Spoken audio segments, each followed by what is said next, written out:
रहे हैं। तो यहाँ सबसे पहले देख क्वेश्चन है, if the sum of zeros of the polynomial 2x² minus kx plus 1 is 2, यानी कि सम ऑफ द जीरोज, यहाँ लिखा सम ऑफ द जीरोज, यानी अल्फा प्लस बीटा की वैल्यू तुम्हें गिवन है। अल्फा प्लस बीटा क्या फॉर्मूला होता है, अल्फा प्लस बीटा की वैल्यू 2 दे रखी है, और अल्फा प्लस बीटा का जो फॉर्मूला होता है minus b upon a equals to 2। अब यहाँ पर जो एक्स स्क्वायर कोएफिशिएंट होता है उसको ए बोलते हैं, एक्स का जो कोएफिशिएंट है उसको बी बोला जाता है, और लास्ट जो कांस्टेंट टर्म है उसको सी। तो यहाँ से बी की वैल्यू कितनी है, माइनस, तो फॉर्मूले में बी की वैल्यू हमारी माइनस का के है, और ए की वैल्यू कितनी दे रखी है, ए की वैल्यू 2 गिवन है, इक्वल टू में 2। देन इसके बाद माइनस माइनस के है तो ये प्लस हो जाएगा, अपॉन में 2 इक्वल टू 2। के साथ जो डिवाइड में है वो चला जाएगा मल्टीप्लाई में, तो 2 इंटू 2 कितना आया 4। तो इस तरीके से हमारा जो आंसर है वो सी है।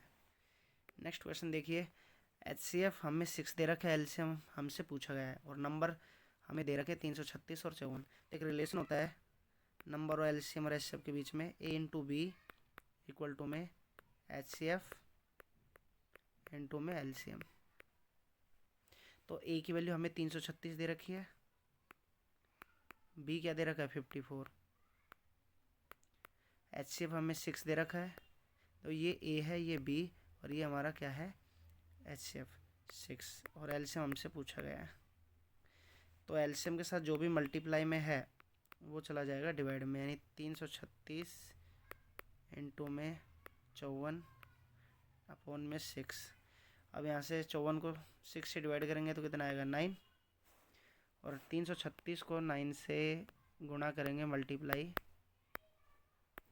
तो 9 6 54, 5 हमारी हासिल है, 9 3 27, 5 32, 3 हासिल, 9 3 27 और 3 30।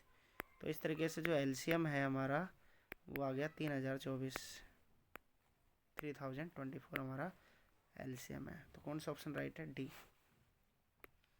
नेक्स्ट क्वेश्चन देखिए, ऑल स्क्वायर्स आर, हमें पता है कि जैसे स्क्वायर है, ये एक स्क्वायर है, ये भी एक स्क्वायर है, ये भी एक स्क्वायर है, तो ये सारे स्क्वायर्स हैं, तो ये देखने में सब सेम है, यानी कि एक तरीके से यहाँ पर शेप सबकी एक जैसी है बट साइज डिफरेंट है, तो ऐसे केस को बोला जाता है सिमिलर। ठीक है, अगर साइज और शेप दोनों सेम होती है तो कॉन्ग्रुएंट बोला जाता है। तो अभी फिलहाल के लिए इनकी क्या है, शेप सेम है बट साइज अलग अलग है, तो ये सिमिलर होगा। नेक्स्ट क्वेश्चन देखिए, area of the clock describe by the minute hand in 35 minute, यानी एक क्लॉक है,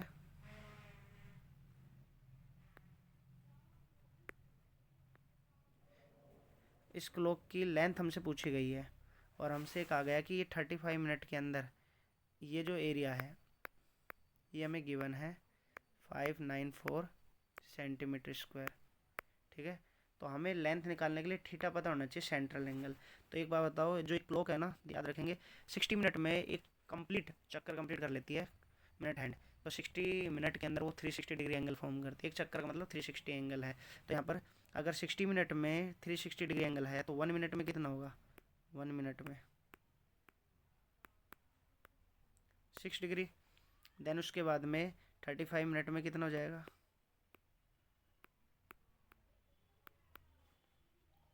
6 इंटू 35 मल्टीप्लाई करोगे तो 210, 210 डिग्री आ जाएगा। ठीक है, तो थीटा की वैल्यू आ गई 210। अब हमें एरिया का फॉर्मूला, सेक्टर एरिया का फॉर्मूला पता होना चाहिए, क्योंकि सेक्टर का ही एरिया होता है। तो फॉर्मूला होता है थीटा अपॉन 360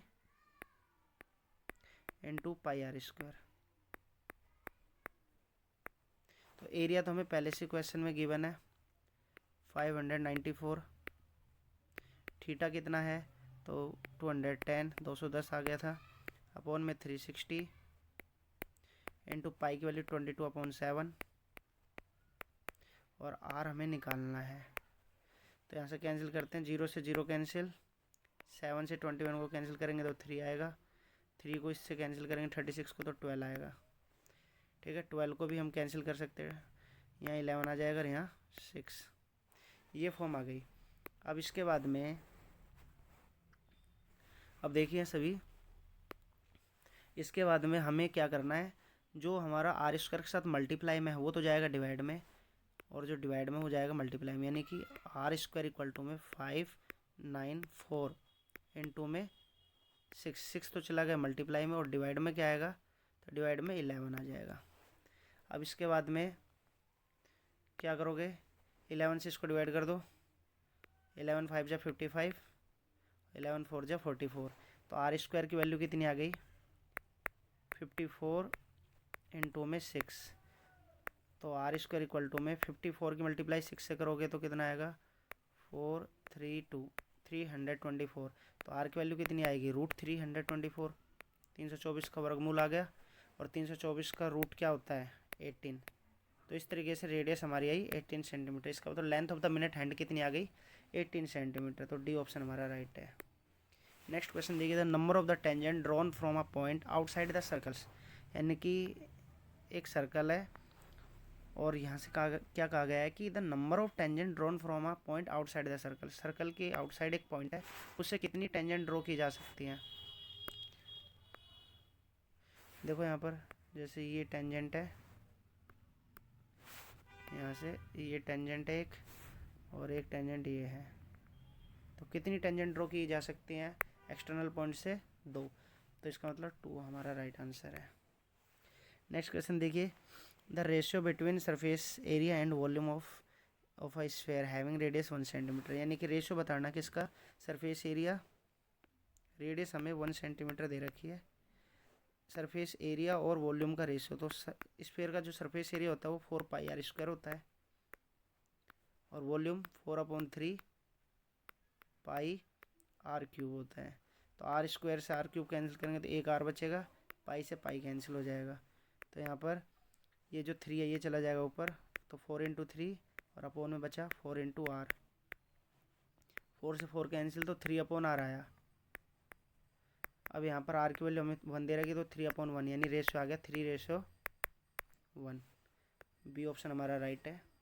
देखिए next question, 2 cylinder having their radii in the ratio, 2 cylinder हमारे पास जिनकी हाइट का रेशियो, यानी H1 मान लेते पहले सिलेंडर की हाइट, और H2 मान लेते दूसरे सिलेंडर की हाइट, तो इनका रेशियो दे रखा तुम्हें 1:3। दूसरा R1/R2 रेडियाई, पहले सिलेंडर की रेडियस मैंने R1 मान ली, दूसरे की R2, तो R1/R2 का रेशियो दे रखा 3/1। अब हमें क्या पूछा गया है, वॉल्यूम का रेशियो, यानी पहले वाले का V1 दूसरे का V2, तो सिलेंडर का वॉल्यूम का फॉर्मूला होता है पाई R1² H1, ऐसे ही पाई R2² H2, पाई से पाई कैंसिल हो गया। देन उसके बाद में R1 और R2 को एक साथ लिखकर R1/R2 का होल स्क्वायर लिख सकते हैं, इनटू में H1/H2 लिखा जा सकता है, ठीक है। R1/R2 की वैल्यू कितनी दे रखी है, 3/1, तो 3/1 का होल स्क्वायर इंटू H1H2 की वैल्यू क्या है, 1/3। अब इसको ओपन करेंगे तो 3/1 का होल स्क्वायर ओपन करेंगे तो 9/1 आएगा, और 1/3 पहले से है, तो 3 से 9 को कैंसिल करोगे तो 3, यानी 3/1 आया। 3/1 का मतलब क्या रेशियो आ गया, 3:1, तो हमारा आंसर है बी। नेक्स्ट क्वेश्चन देखिए, the value of k for which the line 3x - ny = 6 और दूसरी लाइन 6x + ky = 12 कोइंसाइड का मतलब होता है कि इनफाइनाइट सॉल्यूशन, तो दो लाइन कोइंसाइड करती हैं, इसका मतलब उसकी जो कंडीशन है a1/a2 b1/b2 c1/c2, ये कंडीशन होती है। तो अब यहाँ पर देखो a1 हमारा 3 है, a2 6, b1 -7, b2 k और c1 6, c2 12। तो a1 की वैल्यू रखेंगे 3, a2 कितना 6, b1 कितना -7 और b2 k, और c1 की वैल्यू 6 और c2 12। तो इनको कैंसिल कर दो, यहाँ 1 बचेगा, यहाँ 2, इसको कैंसिल करेंगे तो 1 और 2, तो क्या कंडीशन मिल गया हमें, 1/2 -7 k = 1/2। तो कोई भी दो पेयर्स उठा लो आप, तो यहाँ से जैसे ये दो पेयर्स उठाते हैं तो 1/2 and equals to -7/k, cross multiply करोगे तो k की वैल्यू कितनी आ जाएगी, -k, 2 × 7 कितना आ गया 14, माइनस का 14। तो हमारा आंसर कौन सा राइट है ये। तो आपको वीडियो अगर अच्छी लगी है तो इसको लाइक एंड सब्सक्राइब करें और प्रैक्टिस ज़रूर करें क्वेश्चंस की। मैथ बिना प्रैक्टिस के आप नहीं सीख सकते। तो जो भी क्वेश्चंस कराए जाएँ इनके अच्छे से प्रैक्टिस करें, क्योंकि आपके पास ज़्यादा समय नहीं बचा एग्ज़ाम का। 1 महीना आप मन लगा कर पढ़ाई करें। Thank you.